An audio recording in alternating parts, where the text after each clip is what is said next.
৪৮ ঘন্টার মধ্যে জনপ্রশাসন সংস্কার কমিশনের প্রধান আব্দুল মুইদ চৌধুরীর পদত্যাগ দাবি করেছেন প্রশাসন ক্যাডারের বর্তমান ও সাবেক কর্মকর্তারা। এছাড়া কমিশনের যে কোনো অযাচিত সুপারিশের বিরুদ্ধে কঠোর কর্মসূচি দেওয়ারও হুঁশিয়ারি দেন তারা। বুধবার রাজধানীর বিয়াম ফাউন্ডেশন মিলনায়তনে প্রশাসন ক্যাডারের সাবেক ও বর্তমান কর্মকর্তারা যৌথ প্রতিবাদ সভা করেন। এ সময় তারা জানান, উচ্চ আদালতের একটি মীমাংসিত বিষয়ে উপসচিব পদে অন্যান্য ক্যাডারদের জন্য 50% কোটা রাখতে সুপারিশের প্রস্তাব সম্পূর্ণ অনাকাঙ্ক্ষিত। সহকারী কমিশনার থেকে শুরু করে সচিব পর্যন্ত পদগুলোর সমন্বয়ে বাংলাদেশ অ্যাডমিনিস্ট্রেটিভ সার্ভিস প্রতিষ্ঠার দাবি জানান তারা।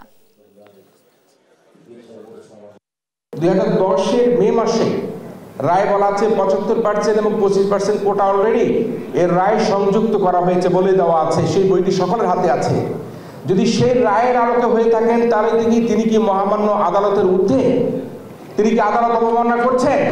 পূর্ব থেকে চাপিয়ে দেওয়া বৈষম্যটাকে আরো বহুলাংশে বর্ধিত করার জন্য একটা চক্রান্ত চলছে। একটা রিপোর্ট পুরোপুরি শুরু শেষ হওয়ার আগে মাঝখানে প্রকাশ করে দিয়ে এই যে হুসারদের মধ্যে একটা আন্তদ্বন্দ্ব লাগিয়ে দিয়েছেন, এটা কোনোভাবে কি কাঙ্ক্ষিত? অবশ্যই না।